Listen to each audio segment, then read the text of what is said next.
Like کریں، subscribe کریں اور بیل آئیکن ضرور پریس کریں۔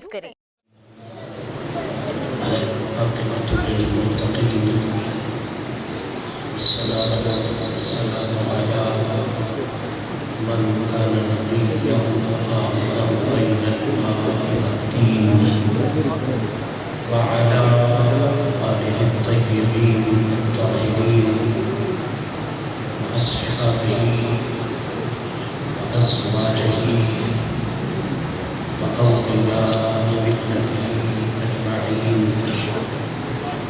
أما بعد، قال الله تبارك وتعالى في الكلام المجيد والفرقان الحميد: فأعوذ بالله من الشيطان الرجيم، بسم الله الرحمن الرحيم. قد أفلح المؤمنون. سبحان الله. صدق الله العلي العظيم وصدق رسوله الكريم، ونحن على ذلك لمن الشاهدين والشاكرين، والحمد لله رب العالمين. إن الله وملائكته يصلون على النبي يا أيها الذين آمنوا صلوا عليه وسلموا تسليما.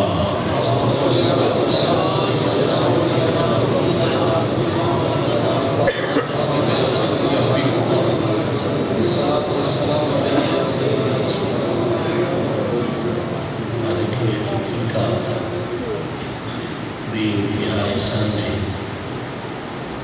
کہ اس نے اپنے محبوب کریم علیہ الصلوۃ والتسلیم کی پاکیزہ تبسم اور اپنے پیارے بندوں کی پاکیزہ نسبت کا صدقہ ہم جیسے عاجزوں، گنہگاروں، خطاؤں کو ایک مرتبہ پھر اپنے ذکر کے لیے اپنے محبوب کریم علیہ الصلوۃ والتسلیم کی تعریف و توصیف کے لیے، آقا پاک کے دین لدین کی تعلیم و تبلیغ کے لیے، ظاہر و باطن کی اصلاح کے لیے اور آقا پاک کی ہر نسبت سے اظہار وفا کے لیے مل بیٹھنے کی توفیق نصیب فرمائے. دعا ہے رب العزت اس پاکیزہ محفل کو سجانے والوں، اس پاکیزہ محفل میں دور و نزدیک سے تشریف لانے والوں، پنڈال کا حسن بڑھانے والوں، اسٹیج کی زینت میں اضافہ فرمانے والوں، مجھ نکمے سمیت ہم سب کو آقا کریم کی وفاداری والا قال بھی نصیب فرمائے. اور اس سے بڑی کوئی دعا ہو ہی نہیں سکتی کہ ہم سب کو آقا پاک کی وفاداری والا حال بھی نصیب فرمائے. اور سامعین، بغیر کسی تمہید کے آج کی اس نشست میں آقا پاک کی خوبصورت سماعتوں کی نظر جس عنوان کا سہارا لے کے چند ارشاد عرض کرنے جا رہا ہوں، یقیناً وہ عنوان عصر حاضر کی ضرورت بھی ہے اور دین لطیف میں اس کی بے مثل اہمیت بھی ہے. آج کی اس نشست میں آقا پاک کی بارگاہ میں سلامی اور حضور کی بارگاہ میں اظہار غلامی کے لیے جس عنوان کا سہارا لے رہا ہوں وہ عنوان یہ ہے کہ قرآن و حدیث کی روشنی میں اس جہان میں کامیابی، فلاح اور نجات کا بنیادی اصول کیا ہے اور اس اصول کے حوالے سے اہمیت محبت رسول کیا ہے. میرا یہ مضمون عام مضامین سے تھوڑا ہٹ کے ہے. ہمارے جلسوں میں ہماری محافل میں جن مضامین پر بحث کی جاتی ہے ان سے تھوڑا علیحدہ ہے، لیکن اس بات کا مجھے یقین ہے، کریموں کے کرم پہ بھروسہ ہے کہ اگر آج کی اس نشست میں ہم نے چند لمحے اس مضمون کو سن لیا، سمجھ لیا اور اس کے مطابق اپنی زندگی کو بدل لیا، تو پھر یہ آج کی محفل میلاد محض محفل میلاد کا انعقاد نہیں رہے گا۔ اس محفل میلاد کے انعقاد سے ہمارا تن بھی آباد ہو جائے گا، ہمارا من بھی آباد ہو جائے گا۔ بلا شبہ اس میں کوئی شک نہیں کہ کبھی بھی آقا کریم کے ذکر پاک کی محفل سجے تو اس کا بنیادی مقصد یہ ہوتا ہے کہ حضور کی محبت دل میں پیدا ہو، جن میں کم ہے ان میں زیادہ ہو جائے، جن میں زیادہ ہے ان میں اور زیادہ ہو جائے۔ بنیادی مقصد محفل شریف سجانے کا قطعاً یہ نہیں ہوتا کہ وہاں نعرے زیادہ لگے، قطعاً یہ زیادہ نہیں ہوتا کہ وہاں شور و غل زیادہ ہو۔ یہ حسن ضرور ہے، خوبصورتیاں ضرور ہیں، لیکن مقصد محفل کا یہ ہے کہ جب تو آئے تیرا دامن خالی ہو، اور جب تو جائے تو چاولوں کا لنگر ضروری نہیں، حضور کی محبت کا لنگر ضرور وصول ہے۔ جس محفل سے حضور کی محبت کا لنگر نصیب ہو جائے، طبیعتوں اور کردار میں انقلاب کا لنگر نصیب ہو جائے، جس میں سوچ کی تبدیلی کا لنگر نصیب ہو جائے، نظریے اور افکار کی تبدیلی کا لنگر نصیب ہو جائے، اعمال میں چینج اور بہتری کا لنگر نصیب ہو جائے، سمجھ لو محفل سجانے کا بھی مقصد پورا ہو گیا ہے، محفل میں آنے کا مقصد بھی پورا ہو گیا۔ اسی فکر کے ساتھ وہ مضمون مشکل ہے، لیکن اس امید پر کہ فیکٹری میں رہنے والے لوگ یقیناً تعلیم و تعلم سے تعلق رکھتے ہیں، سمجھنے سمجھانے کا ذوق رکھتے ہیں، اس حوصلے کے ساتھ میں اس مضمون کو شروع کر رہا ہوں کہ میری محنت کو ضائع نہیں کیا جائے گا، اور یہ بھی میں ضرور ذہن میں رکھ کے بات کو شروع کر رہا ہوں کہ چلیں، ہزاروں کا مجمع ہے، ہزاروں نہ صحیح، حضور کا کوئی ایک امتی بھی یہ لنگر لے کے چلا گیا، ایک امتی بھی اپنے ذہن اور کردار میں تبدیلی کا پیغام لے کے چلا گیا تو میرا آنا بھی قبول ہو جائے گا، آپ کا محفل سجانا بھی قبول ہو جائے گا۔ بغیر کسی تمہید کے جس مضمون کا میں نے اعلان کیا، توجہ فرمائیں، مضمون کیا ہے کہ اس جہان میں، صرف یہاں کی بات نہیں کر رہا، اس جہان میں کامیابی اور فلاح اور نجات کا قرآن و حدیث کی روشنی میں بنیادی اصول کیا ہے، اور اس اصول کے حوالے سے اہمیت محبت رسول کیا ہے۔ قرآن مجید فرقان حمید کے 18ویں پارے سے پہلی آیت مبارکہ جو 3 لفظوں پر مشتمل ہے، میں نے بطور ٹیک اور سہارا تلاوت کرنے کا شرف حاصل کیا، اس یقین کے ساتھ کہ بلا شبہ یہ لفظ تھوڑے ہیں، لیکن ان کے اندر معنویت اور جامعیت کا وہ سمندر ہے کہ اگر آنکھ پر بغض کی پٹی نہ بندھی ہو اور دل پر تعصب کی کالک نہ جمی ہو، بہت اچھے، یہ صرف 3 لفظ بھی سمجھ میں آ جائیں تو قرآن کی جامعیت بھی کھل کے سامنے آ جاتی ہے، زہرا پاک کے بابا کی عزت بھی کھل کے سامنے آ جاتی ہے۔ ان 3 لفظوں میں انتہائی قبلہ کی صاحب قبلہ دیگر انتہائی محترم حضرات، ان 3 لفظوں میں میرا مالک کامیابی کا اصول عطا فرما رہا ہے، سبحان اللہ، کامیابی کا انبریکیبل لا، نہ ٹوٹنے والا قانون رب عطا فرما رہا ہے، ایسا قانون جس کو کبھی بھی ٹوٹنا نہیں ہے، وہ قانون رب عطا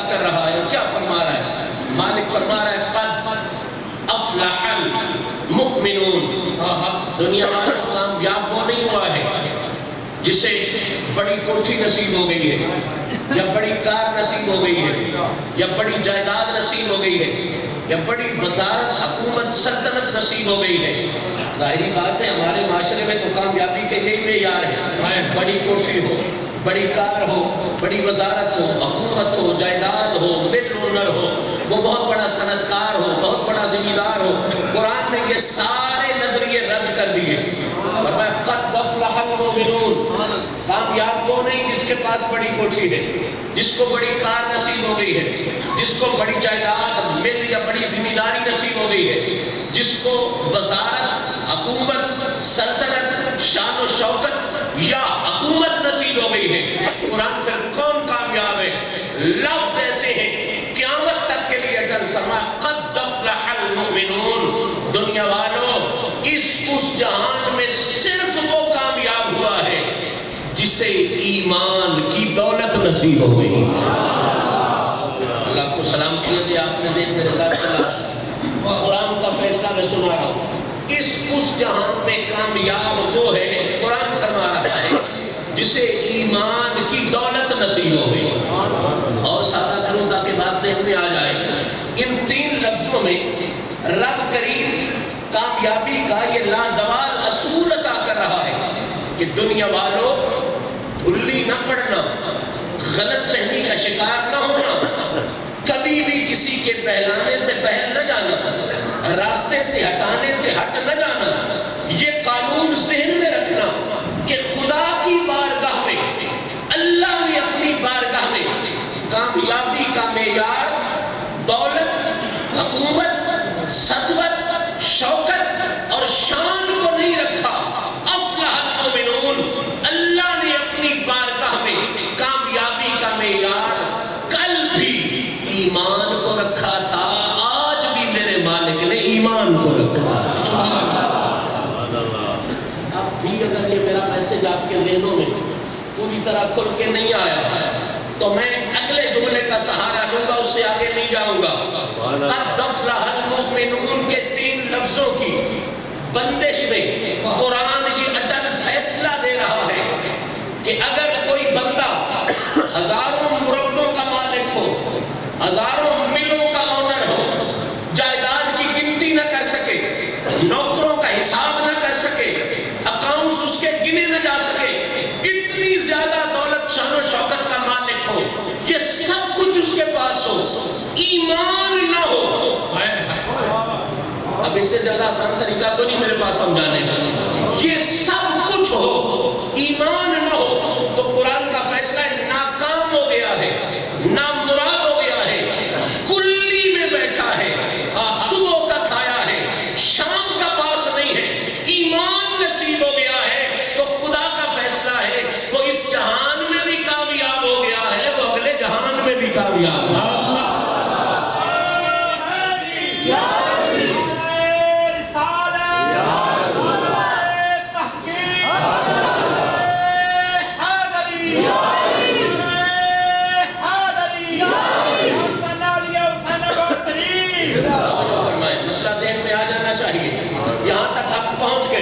کہ قرآن نے اصول متعین کر دیا، ضابطہ متعین کر دیا کہ کامیاب کون ہے جسے ایمان نصیب ہو۔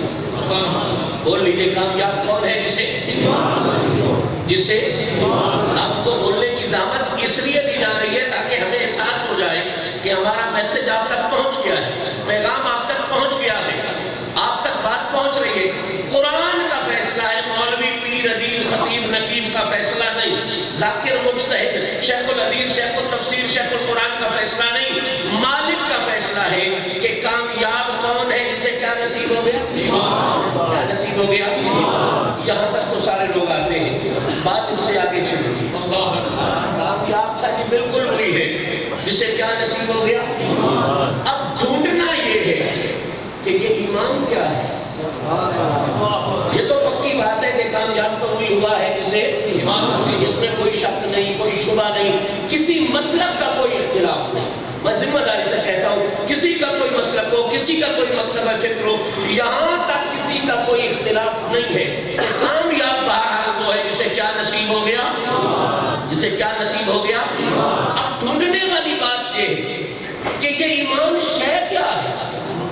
یہ ایمان کہتے کسے؟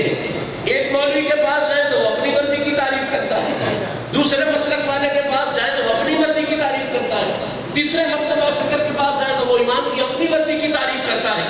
آئیں آج اس کی خوبصورت اور یہ عقل مندانہ محفل جو ہے، دانش مندانہ بصیرت والی محفل جو ہے، اس میں یہ جھگڑے چھوڑے، اختلافات چھوڑے اور ایمان کا کوئی ایسا مطلب ڈھونڈے جو اختلاف والا مطلب نہ ہو، جو اتفاق امت والا مطلب ہو، جو وحدت والا مطلب ہو، جو حضور کی محبت والا مطلب ہو، اور جو کسی مولوی، ادیب، خطیب یا نقیب کا دیا ہوا جملہ نہ ہو، بلکہ یا خدا کا دیا ہوا پیغام ہو یا محمد مصطفیٰ کا دیا ہوا پیغام۔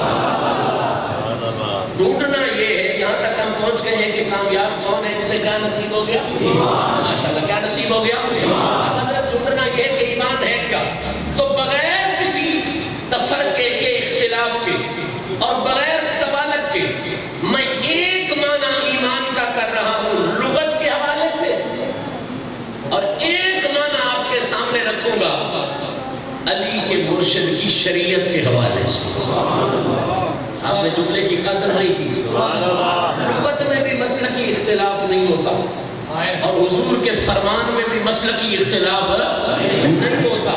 جو ڈکشنری ہے، شاعری لوگ بیٹھے، باقی بھی پڑھے لکھے لوگ بیٹھے، ڈکشنریوں میں مسلک کے اختلاف، لغت ہوتی ہے، ڈکشنری ہوتی ہے۔ میں ایمان کا ایک معنی کروں گا لغت کے حوالے سے، ایک معنی کروں گا حضور کی زبان کی بے مثل نفاست، طہارت اور شریعت کے حوالے سے۔ لمبی بات میں نہیں پڑھوں گا، اس یقین کے ساتھ کہ اگر آج کی اس نشست میں ہم نے یہ دونوں معنی پرذوق اور باضمیر انداز میں سمجھ لیے تو اس بھری محفل میں آنے والا ہر شخص کے کہنے کے قابل ہو جائے گا کہ پوری کائنات میں نبی کے قصیدے جیسا کسی کا قصیدہ کوئی نہیں ہے، اور حضور کی عاشقوں کے عقیدے جیسا کسی کا عقیدہ۔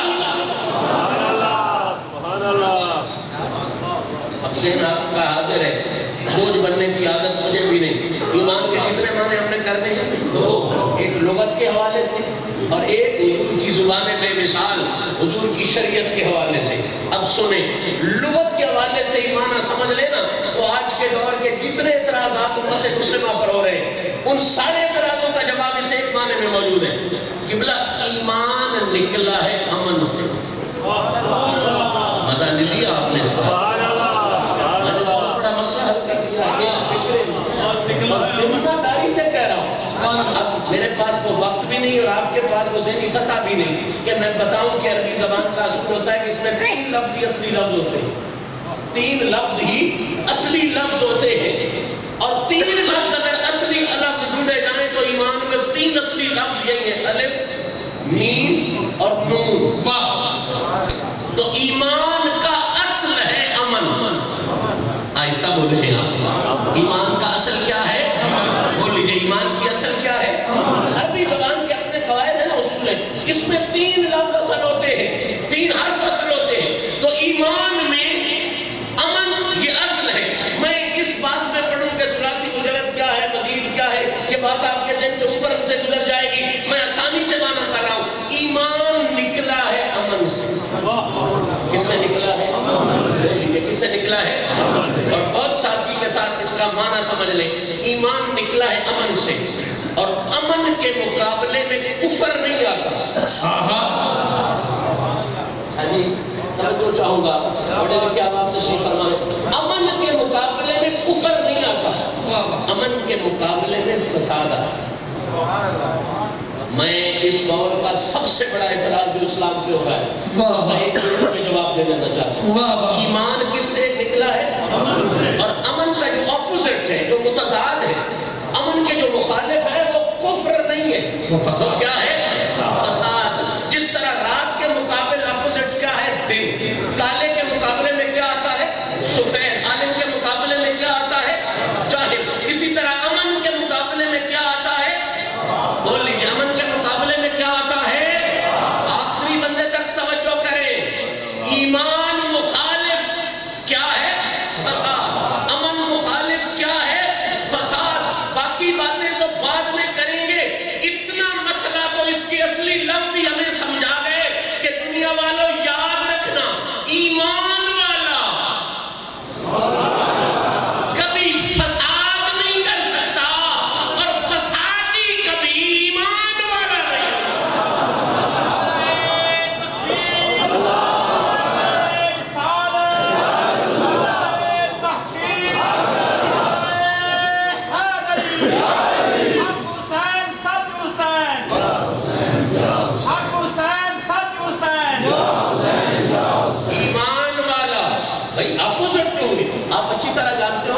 یہ کالا ہے، یہ سفید ہے، یہ دن ہے، یہ رات ہے. میں جب پوچھنے کی ضرورت نہیں، ہر بندہ جانتا ہے، سمجھتا ہے کہ جب رات ہو دن نہیں ہوتا. نہیں سمجھی بات؟ اس وقت کیا ہے؟ کوئی دن ہے؟ نہیں ہے نا. آپ کے شہر میں، آپ کے علاقے میں تو نہیں ہے. چلے زمین کا چکر پھرے، وہ کہیں اور جا کے ہو، لیکن یہ بات پکی ہے جہاں دن ہو وہاں رات، جہاں رات ہو وہاں دن. آپس میں اپوزٹ ہے نا، یہ اکٹھے نہیں ہو سکتے. جہاں دن ہو وہاں رات نہیں، جہاں رات ہو وہاں دن نہیں. باقی باتیں آگے چل کے کریں گے. ایمان نکلا ہے امن سے، اس کے مقابلے میں فساد آ گیا. جہاں دن ہو وہاں رات نہیں ہوتی، جہاں رات ہو وہاں دن نہیں ہوتا. بابا ہم اس ایمان کے دعوے دار نہیں جو تلوار سے آیا ہے. میں اس ایمان کی بات کر رہا ہوں جو خواجہ اجمیری کے کردار سے آیا ہے. وہ تلوار والا ایمان جا کے سپین میں دیکھ لے، مسجد نہیں ملتی. وہ ایمان والا تلوار، جہاں تلوار والا ایمان جو ہے وہ جہاں جا کے دیکھ لے وہاں تجھے نمازی نہیں ملیں گے. ہاں جہاں کردار والا ایمان آیا ہے وہاں نبی نبی کرنے والے بھی ملیں گے، علی علی کرنے والے بھی ملیں گے. میں بہت بڑا پیغام دے دینا چاہتا ہوں، بہت بڑے مسئلے کا حل کر دینا چاہتا ہوں. بھئی یہ اپوزٹ ہے نا. دن جہاں ہو وہاں رات نہیں ہوتی، رات جہاں ہو وہاں دن نہیں ہوتا. کالا سفید نہیں ہوتا، سفید کالا نہیں ہوتا. جہاں دن وہاں رات نہیں، جہاں رات وہاں دن نہیں. اب سننا دھیان سے، ایمان نکلا ہے امن سے. کیا مطلب؟ جہاں امن ہوگا نہیں سمجھ رہے ہیں؟ میں آسان کر دوں. ایمان نکلا ہے امن سے. امن اور فساد آپس میں اپوزٹ ہے، مختلف ہے. جہاں دن ہو وہاں رات نہیں، جہاں رات ہو وہاں دن نہیں. کیا مطلب؟ جس سینے میں ایمان ہو، جس سینے میں ایمان ہو وہ فساد والا نہیں ہوتا. اور جس سینے میں فساد ہو، چاہے لمبی داڑھی ہو، وہ ایمان والا نہیں ہوتا.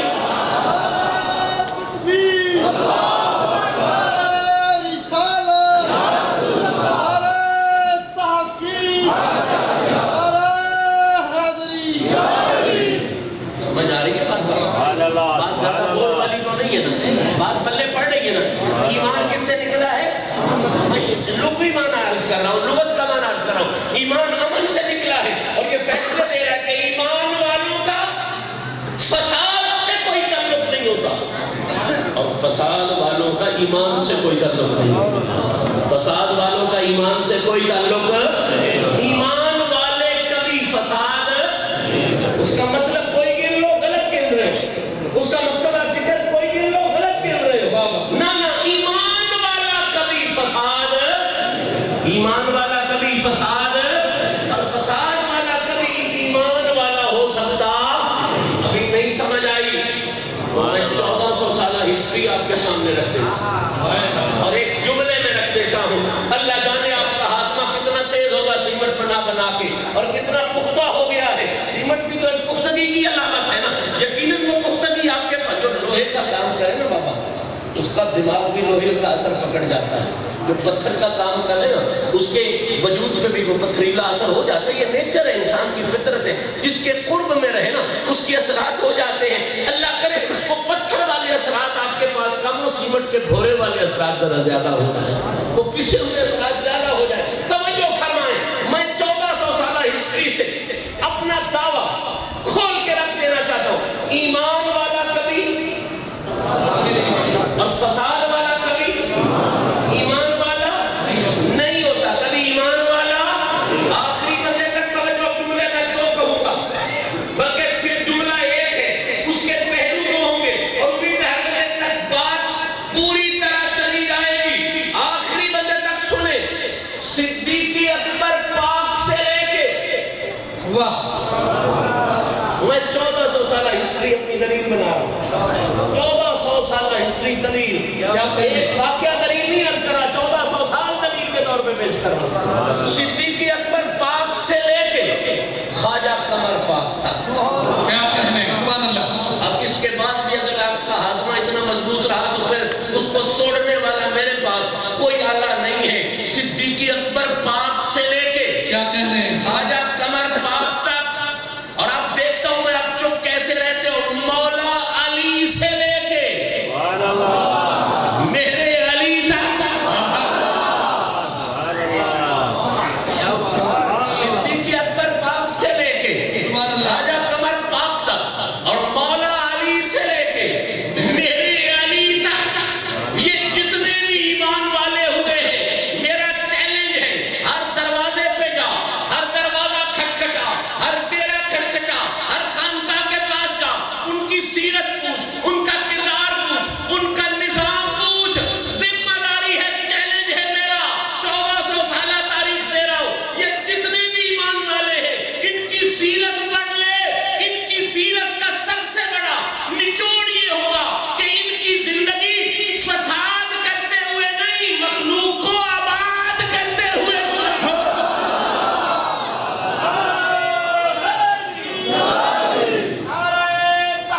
مصطفیٰ کے وفاداروں کی جماعت. یہ مشن لے کے جاؤ, پیغام لے کے جاؤ. اب جس چیز سے فساد پیدا ہوتا ہے, یہ وہ جگہ ہے جس کے لیے میں نے محنت کی. جس چیز سے فساد پیدا ہوتا ہے اس کا ایمان سے کوئی تعلق, اس کا ایمان سے کوئی تعلق نہیں. جس شے سے فساد پیدا ہوتا ہے اس کا ایمان سے تعلق, اور جس چیز سے مخلوق خدا آباد ہوتی ہے وہ ایمان کا نچوڑ ہے, وہ ایمان کا پیغام ہے, وہ میرے نبی کے دین کا تر امتیاز ہے, وہ حسن ہے. یہ ضروری نہیں ہے کہ جلسوں میں جاؤ تو آپ کو صرف فضائل میلاد ہی سنائے جائیں, آپ کے کردار میں تبدیلی آنی چاہیے. میں منزل کی طرف لے کے آ رہا ہوں. بھائی فساد یہ خدا کے غداروں کی نشانی ہے, اور مخلوق خدا کو آباد کرنا یہ مصطفیٰ کے وفاداروں کی نشانی ہے. اب سوچ لو فساد کس چیز سے پیدا ہوتا ہے. اپنے معاشرے میں دیکھ لو, سب سے پہلے فساد جھوٹ سے پیدا ہوتا ہے. اس سے پیدا ہوتا ہے. اس کا مطلب یہ ہے کہ جو حضور کا وفادار ہے اسے جھوٹ کے قریب نہیں جاتا, اسے جھوٹ کے قریب, کیونکہ ایمان والا جو کہلانا ہے. اب کہ ہم اپنے نبی کے دیوانے سارا دفعہ نعرہ لگا دیا اور ٹھیک 2 منٹ بعد جھوٹ بول دیا, تو کیا کر رہا ہے اور کیا ہو رہا ہے تیرا, کیا تیری سوچ ہے, کیا تیری فکر ہے. قبلہ فساد جو چیز پیدا کرتی ہے اس سے ناتا توڑ لو, اور جو مخلوق خدا کو آباد کرتی ہے اس سے اپنا رشتہ جوڑو, اس سے اپنا رشتہ. پہلی چیز جو فساد پیدا کرتی ہے وہ کیا ہے؟ بول لیجئے کیا ہے؟ حضور کے میلاد کا آج کا لنگر لے جاؤ نا, کہ آج ہم نبی کی محفل میں آئے تھے نا, آج ہم نے وعدہ کر لیا ہے آج کے بعد جھوٹ نہیں بولیں, کیونکہ جھوٹ کا محمد کے وفاداروں سے کوئی تعلق نہیں, اس کا محمد کے غداروں سے تعلق ہے, آقا کے غداروں سے تعلق ہے. میں آپ سے ہاتھ باندھ کے پوچھتا ہوں, کسی کا ہے دل نبی کا غدار بننے کا؟ قطعاً نہیں, قطعاً نہیں, قطعاً نہیں. ہر کسی کا دل ہے محمد کا وفادار بننے کا. تو آپ پھر آج وعدہ کرنا, بات نبی کے دیوانے کے نعرے تک نہیں رہنے دیں گے. ہم سچ کو اپنا کے اس رنگ میں رنگے جائیں گے کہ دیکھنے والا دیکھ کے کہے اس کا تن بھی محمد کا وفادار ہے, اس کا من بھی محمد کا وفادار ہے. پہلی چیز جو فساد پیدا کرتی ہے وہ کیا ہے؟ دوسری چیز جو فساد پیدا کرتی ہے وہ ہے گلہ. کیا ہے؟ غیبت. یہ تیرے معاشرے میں تو اس کے بغیر کوئی تصور ہی نہیں ہے. ابھی کھچی صاحب میرے سامنے بیٹھے, سبحان اللہ کر رہا ہوں میں, کھچی صاحب سوال ہے, ابھی اٹھیں گے, میں آپ کی بات نہیں کر رہا, اپنی مثال دے رہا ہوں. ابھی اٹھیں گے تو میں کہوں یہ بھی کوئی بندہ ہے, یہ بھی کوئی چیز ہے. یہ کیا ہے؟ یہ گلہ ہے, غیبت ہے, اور یہ فساد کا دوسرا سب سے بڑا ذریعہ ہے. یاد رکھ یہ معمولی عمل نہیں, یہ تجھے وفاداروں سے نکال کے غداروں والی جماعت میں لے کے چلا جاتا ہے.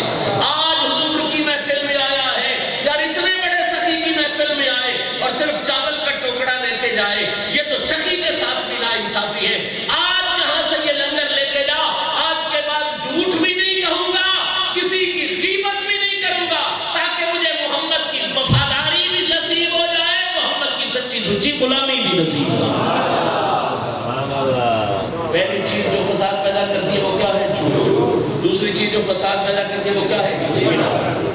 تیسری چیز جو فساد پیدا کرتی ہے وہ ہے, قبلہ دھیان سے سننا, الزام جوئی. کسی کا الزام لگانا. کسی کا کیا لگانا؟ الزام لگانا. میرے پاس وقت نہیں, ورنہ میں سورہ حجرات کے 9 آمنو آپ کے سامنے پڑھوں. 9 آمنو ہے سورہ حجرات میں. اللہ کرے آپ کو قرآن مجید کا ترجمہ پڑھنے کا ذوق ہو, صبح جا کے پڑھ لیں. یہ ساری جو فساد پیدا کرنے والی بیماریاں ہیں نا, یہ ساری بیماریاں اللہ نے وہاں پر ایمان والوں کو مخاطب کر کے کہی ہیں, او ایمان والوں یہ بھی نہ کرنا, یہ بھی نہ کرنا, یہ بھی نہ کرنا. یا اللہ کیوں نہ کرے؟ فرمایا یہ غداروں کی نشانیاں ہیں. ایمان والوں محمد کے غداروں کی نشانیاں نہیں ہیں, یہ غداروں کی نشانیاں ہیں. یہ برے کام کرنا محمد کے وفاداروں کی نشانیاں یہ ہے کہ وہ ان سارے برے کاموں سے معاف ہو گئے. پہلی چیز فساد پیدا کرنے والی کیا ہے؟ دوسری چیز کیا ہے؟ گلہ. دوسری چیز کیا ہے؟ تیسری چیز کیا ہے؟ الزام لگانا. تیسری چیز کیا ہے؟ الزام لگانا. چوتھی چیز ہے بغیر تحقیق کے کسی کے بارے میں بات مان لینا. یہ جو تمہاری فیس بک آئی پڑی, یا ایھا الذین